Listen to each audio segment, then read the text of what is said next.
Olá, a nossa aula de hoje é sobre a África lusófona, um pouco de história.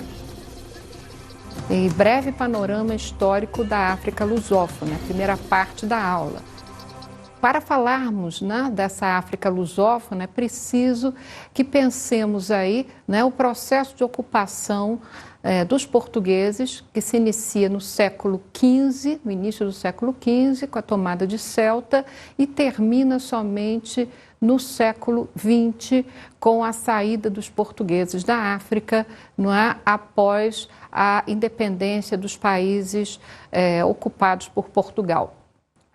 Segundo Eric Hobsbawm, Portugal foi o primeiro país a se ocupar do território africano no século XV e o último a deixá-lo em meados do século XX, tá certo? Então precisamos voltar no tempo, recuar para pensar exatamente o que significou essa ocupação no início do século XV da África, do continente africano.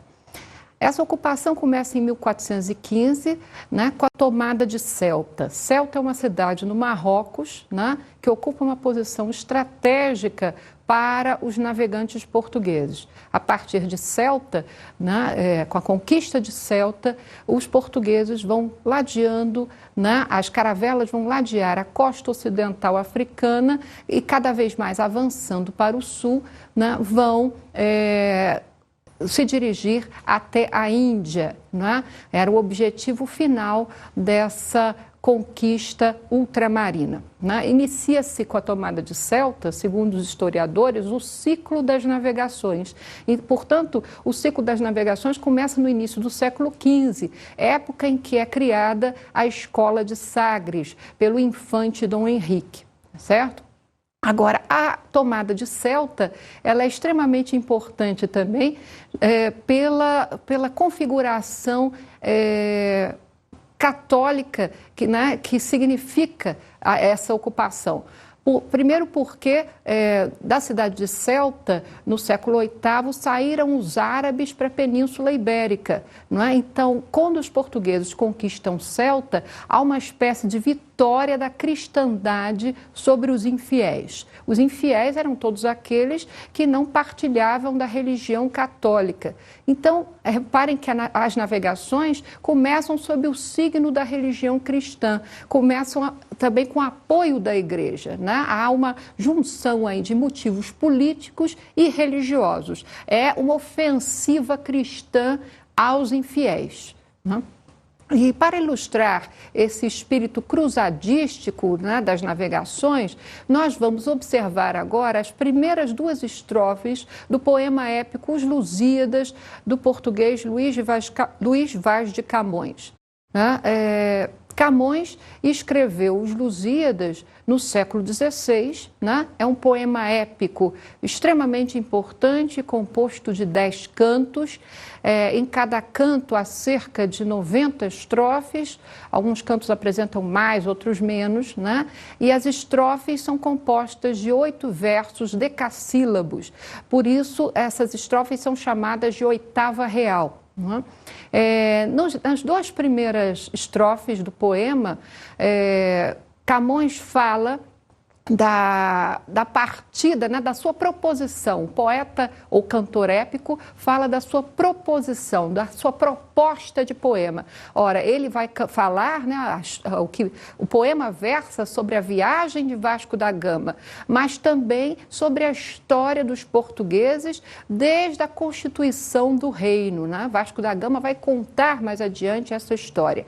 Então, nas duas primeiras estrofes, quando o poeta anuncia a sua proposta, a sua proposta de canto épico, ele vai falar das armas e dos barões assinalados. Vejamos as duas primeiras estrofes do poema de Luís de Camões.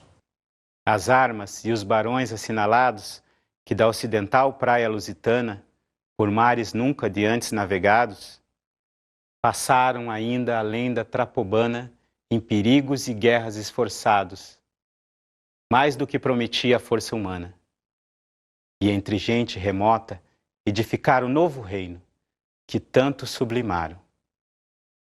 E também as memórias gloriosas daqueles reis que foram dilatando a fé, o império e as terras viciosas de África e de Ásia.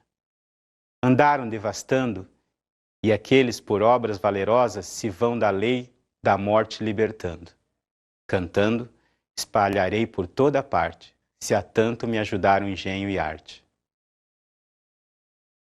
Bom, a primeira estrofe, né? As armas e os barões assinalados que da ocidental praia lusitana, por mares nunca dantes navegados, passaram ainda além da Taprobana, em perigos e guerras esforçados, mais do que prometia a força humana, e entre gente remota edificaram um novo reino que tanto sublimaram. Reparem que nessa primeira estrofe, não é?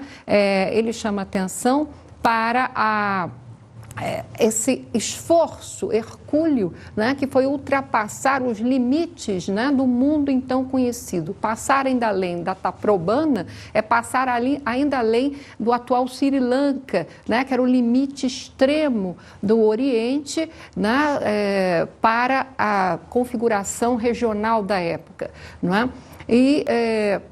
A segunda estrofe do poema diz o poeta: e também as memórias gloriosas daqueles reis que foram dilatando a fé e o império e as terras viciosas de África e Ásia andaram devastando, e aqueles que por obras valerosas se vão da lei da morte libertando, cantando espalharei por toda parte, se a tanto me ajudaram engenho e a arte.